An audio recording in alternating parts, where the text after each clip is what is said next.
Good afternoon viewers, welcome once again to my channel Friendly Educare Online।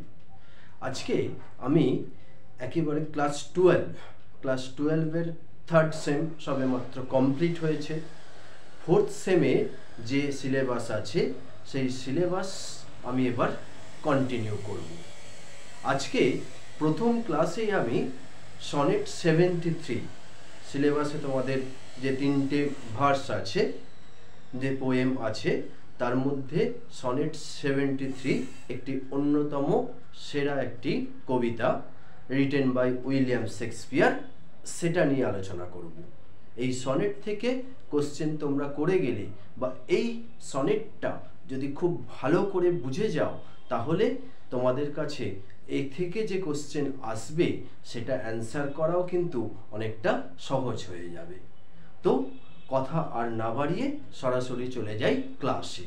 কিন্তু তার আগে অবশ্যই একটা আবেদন থাকবে, যারা আমার চ্যানেলে নতুন তারা অবশ্যই চ্যানেলটিকে সাবস্ক্রাইব করে আর পাশে থাকা বেল আইকনটিকে কিন্তু অবশ্যই ট্যাপ করে রাখবে।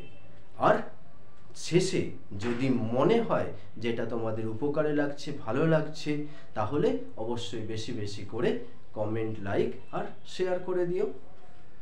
যাক, শুরু করা যাক। আমি এতক্ষণ দেখো তোমাদের বলছিলাম সনেট, এই যে ভার্স বা কবিতাটা, এটি একটি সনেট। সেই জন্য দেখো তোমার যে টাইটেলেই দেয়া আছে সনেট নাম্বার 73। এখানে দেখো একটা পয়েন্ট খুব ভালো করে লক্ষ্য করো, সনেট নাম্বার 73 করা আছে। টাইটেল, কবিতার টাইটেল কিন্তু দেয়া নেই। জেনারেলি তোমরা যেগুলো দেখো কবিতার টাইটেল থাকে, যেমন তোমাদের হক রোস্টিং ছিল, হক রোস্টিং আছে প্রথম যে কবিতাটা, হক রোস্টিং। তোমাদের একদম শেষে যেটা আছে সেটা হচ্ছে দ্য গ্রিন হাউস এফেক্ট। তাহলে এগুলোর একটা আলাদা ধরনের টাইটেল আছে, হেডিং বা শিরোনাম আছে। কিন্তু এই কবিতার ক্ষেত্রে নেই কেন? কারণ উইলিয়াম শেক্সপিয়ার টানা 154টি সনেট লিখেছিলেন। 154টি সনেট লিখেছিলেন এবং সনেটগুলি সব 1, 2, 3, 4 এরকমভাবে 154টা সনেট লিখে গেছেন। এই যে 154টা সনেট লিখেছেন, সেই সনেটগুলোর কোনো নামকরণ হয়নি। তিনি সনেট নাম্বার 1, 2 করে লিখে গেছেন, সেই জন্য এইগুলোর নামকরণ নেই। কিছু কিছু ক্ষেত্রে তোমরা দেখবে পুরানো সিলেবাসে যা ছিল সেখানে নামকরণ ছিল। সনেটের নামকরণ করা যায়, সেটা কিভাবে হয়?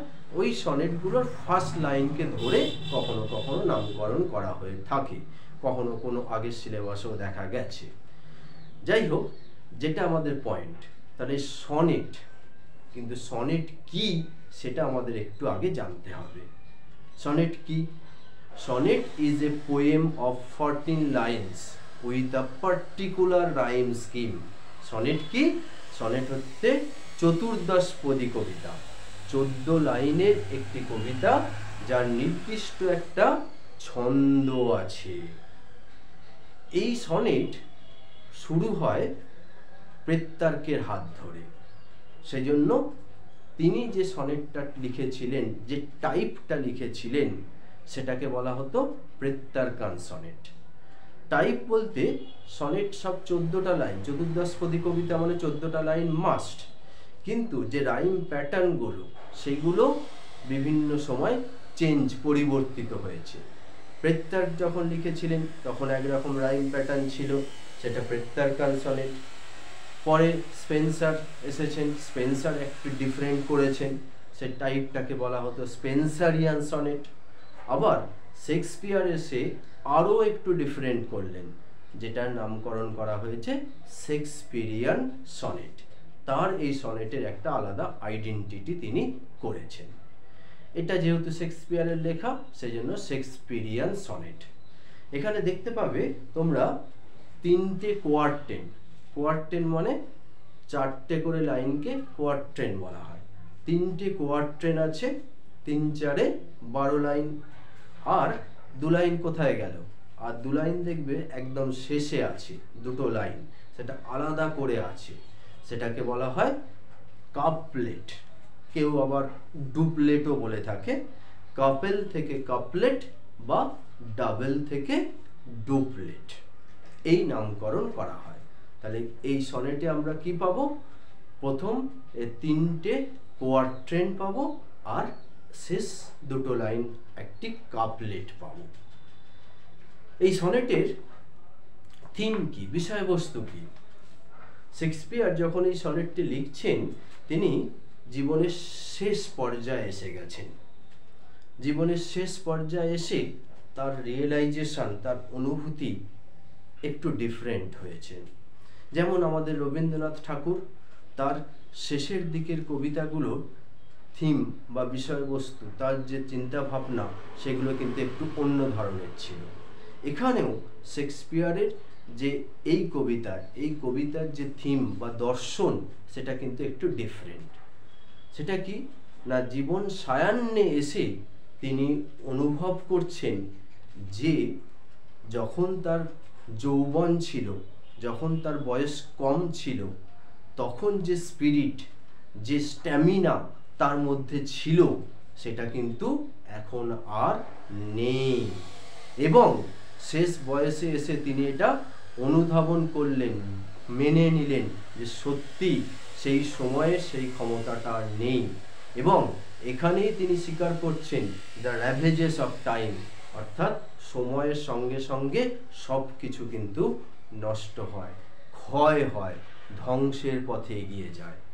ম্যান ইজ মর্টাল, মানুষ মরণশীল, অর্থাৎ কেউ নেই, কোনো মানুষ নেই যিনি চির অমর। প্রত্যেককে একটা না একটা দিন মৃত্যুকে চুম্বন করতেই হবে। এই চরম সত্য, এই অমোঘ সত্যটা তিনি কিন্তু রিয়েলাইজ করলেন এবং এই কবিতায় পংক্তিতে পংক্তিতে তুলে ধরলেন। এই কবিতার বিষয়বস্তুই কিন্তু এটা, এই এজেইং, মর্টালিটি, এইগুলোই প্যাসেজ অফ টাইম বা র্যাভেজেস অফ টাইম, এইগুলোই কিন্তু এই কবিতার থিম বা বিষয়বস্তু। এই থিম বা বিষয়বস্তুটাকে তুলে ধরতে গিয়ে তিনি কিন্তু বেশ কিছু পোয়েটিক ডিভাইস বা আমি আগে তোমাদের বলেছি ফিগার্স অফ স্পিচ প্রয়োগ করেছেন, ব্যবহার করেছেন। সেই ফিগার্স অফ স্পিচগুলো কি? এখানে সবচেয়ে বেশি যেটা ব্যবহার হয়েছে সেটা হলো মেটাফোর। মেটাফোর বাংলায় যাকে বলি রূপক, সেই মেটাফোর বা রূপকের ব্যবহার আছে। ইমাজারি, এই ইমাজারি বা চিত্রকল্প, ইমাজারি বা চিত্রকল্পের ব্যবহার আছে। আবার পার্সোনিফিকেশন, অর্থাৎ মানবায়ন, কোনো কিছুর ওপর প্রাণ, মানে নিষ্প্রাণ বস্তুর ওপর প্রাণ আরোপ করলে তাকে পার্সোনিফিকেশন বা মানবায়ন বলা হয়। এটার প্রয়োগও তিনি এখানে করেছেন।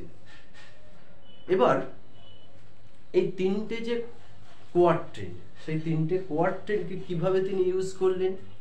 থিমটা তার কিন্তু এটাই, একটাই থিম, সেটা হচ্ছে এজেইং, আস্তে আস্তে ডিকেইং হওয়া, আস্তে আস্তে ক্ষয় বা শেষের দিকে এগিয়ে যাওয়া। এই থিমটাকেই তিনি কিন্তু কি সুন্দরভাবে এখানে প্রেজেন্ট করেছেন। বিষয়টা কিন্তু নেগেটিভ, খারাপের দিকে যাচ্ছেন, ধ্বংসের দিকে যাচ্ছেন, কিন্তু সেটাকেও তিনি হ্যাপিলি প্রেজেন্ট করেছেন এবং খুব সুন্দরভাবে মেনে নিয়ে সুন্দরভাবে উপস্থাপন করেছেন। সেটা কিভাবে? প্রথম স্ট্যাঞ্জা, ফার্স্ট স্ট্যাঞ্জা বা প্রথম স্তবকে সেখানে তিনি চিত্রকল্প একটি ব্যবহার করলেন। কি চিত্রকল্প? না অটম, শরৎকাল, তার চিত্রকল্প ব্যবহার করলেন। এই শীতের দেশে অটমটা কিরকম? সেখানে অটম মানে সবকিছু, মানে প্রকৃতি যেন একটা শূন্য ভাব, গাছের পাতা ঝরে যায়, একটা নিঃসঙ্গতা, এরকম একটা প্রকৃতির বিষণ্ণতা প্রকৃতিকে যেন গ্রাস করে, সেই রকম একটা ছবি তুলে ধরলেন। আবার সেকেন্ড স্ট্যাঞ্জায় গিয়ে টুইলাইট, একটা গোধূলির চিত্রকল্প তুলে ধরলেন। এবং থার্ড স্ট্যাঞ্জায় গিয়ে দেখো ডাইং ফায়ার, একটা শেষ হয়ে আসছে এরকম আগুনের সঙ্গে তুলনা করলেন। এই জায়গাটা একটু লক্ষণীয় বিষয়। দেখো প্রথমে অটাম। অটাম কি? A particular season of the year, বছরের একটা নির্দিষ্ট ঋতু। ঋতুটা হলেও সেটাতে একটা 1 মাস 2 মাস নির্দিষ্ট একটা টাইম আছে সেই ঋতুটা। পরবর্তী স্ট্যান্ডা এলেন টুইলাইট। টুইলাইট মানে গোধূলি। দেখো একটা দিনের নির্দিষ্ট সময়ে চলে এলেন। তাহলে ব্যাপারটা দেখো আস্তে আস্তে ছোট হয়ে আসছে। সেটা ছিল একটা অটাম সিজন, সিজন থেকে একটা টুইলাইট, একটা দিনের একটা নির্দিষ্ট সময় গোধূলিতে নেমে আসছে। তারপরে আরও দেখো ক্ষীণ হয়ে আসছে। থার্ড স্ট্যান্ডায় গিয়ে একটা অগ্নিস্ফুলিঙ্গের সঙ্গে তুলনা করছেন, আরও বিষয়টা ছোট হয়ে এলো, তাই না? তাহলে দেখো শেক্সপিয়ার কত বুদ্ধিদীপ্ততার সঙ্গে এই প্রয়োগগুলো করেছেন। Shakespeare was really a talented poet. তিনি সত্যি, তার মেধার কোনো তুলনা হয় না। সেই জন্য এত সুন্দরভাবে তিনি এগুলোকে প্রেজেন্ট করেছেন, জাস্ট সত্যি অতুলনীয়, ভাষায় প্রকাশ করা যায় না।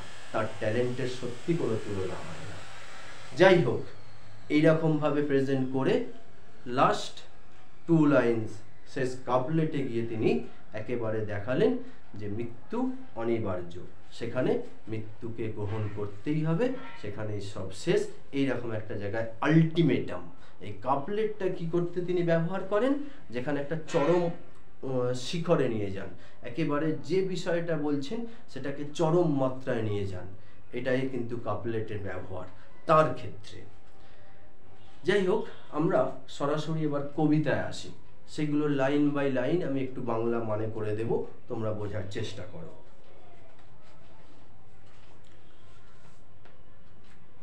That time of year thou mayest in me behold. এটা যেহেতু শেক্সপিয়ারের লেখা, তিনি লিখেছেন সেই 16 শতকের সময়, সেই সময় ওল্ড ইংলিশের ব্যবহার কিন্তু বেশ ছিল। সেজন্য এই কবিতাতেও আমরা ওল্ড ইংলিশের ব্যবহার দেখতে পাবো। যে that time of year, thou মানে you mayest in me behold, মানে you may see in me, may observe in me, আমার মধ্যে তুমি দেখতে পাবে। কি দেখতে পাবে? when yellow leaves or none or few do hang upon those boughs which shake against the cold. তাহলে থিমটা দেখো, সেখানে গাছের ডালগুলোয় যে কিছু হলদেটে পাতা, হলদেটে কখন? যখন সেটা পেকে যাচ্ছে, খসে পড়ার সময় হয়েছে, সেই রকম হলদেটে পাতা বলছে। আবার হয়তো নন, আবার হয়তো ফিউ, কখনো একদম শূন্য হয়ে গেছে ব্রাঞ্চগুলো, আবার কখনো সামান্য কিছু পাতা আছে। আবার সেই পাতাহীন ডালগুলো ঠান্ডার কারণে, ওখানে একটু ঠান্ডা ভাব এসে যায়, তখন সেই ঠান্ডার কারণে সেইগুলো যেন কাঁপছে। অ্যাকচুয়ালি এখানে কবি তার নিজের জীবন সায়ান্নের কথা বলতে চেয়েছেন। তার জীবন সায়ান্নে এসে এই গাছের ডালটা যেমন আস্তে আস্তে শূন্য হয়ে পড়ছে, একাকী হয়ে পড়ছে, কবিও যেমন আস্তে আস্তে তার শক্তি ক্ষয়ের মধ্য দিয়ে, তার যৌবন রস ক্ষয়ের মধ্য দিয়ে তিনি যেন একাকী হয়ে পড়ছেন, নিঃসঙ্গ হয়ে পড়ছেন, শক্তিহীন হয়ে পড়ছেন। আর সেজন্যই বয়স তাকে গ্রাস করতে করতে তেমন একটা জায়গায় পৌঁছে গেছেন যে তিনি কি করছেন? তিনি বলছেন যে আমার শরীর যেন এবার কাঁপতে শুরু করেছে, আমি আর পাচ্ছি না। তারপর বলছে bare ruined choirs where late the sweet birds sang. তাহলে এখানে আবার একটা রেফারেন্স নিয়ে এলেন চার্চের কথা। চার্চে একটা নির্দিষ্ট জায়গায় গান বাজনা হয়, সেই জায়গায় বলছে বেয়ার রুইন কয়ার্স, সেই চার্চের যে বাজনার জায়গা, গানের জায়গা, সেগুলো ফাঁকা শূন্য হয়ে গেছে। Where the late the sweet bird স্যাং, অতীতে কিন্তু সেখানে মিষ্টি পাখিরা গান গাইত। তাহলে ওই শূন্য ডালের কথা বলছে, যেমন ওখানে ওই রেফারেন্সটা তুলেছেন, তার সঙ্গে শূন্য ডালের রেফারেন্সটাও দিচ্ছেন। মানে আবার বলছেন কি, অতীতে সেখানে সুন্দর সুন্দর পাখিরা, মিষ্টি গায়ক পাখিরা গান গাইতো। অর্থাৎ কবি যখন যৌবনে ছিলেন, যখন তার ইউথ টাইমে ছিলেন, তখন তিনি কিন্তু অনেক মজা করেছেন, অনেক প্রাণচাঞ্চল্য দেখিয়েছেন, কিন্তু এখন সেটা সম্ভব হচ্ছে না।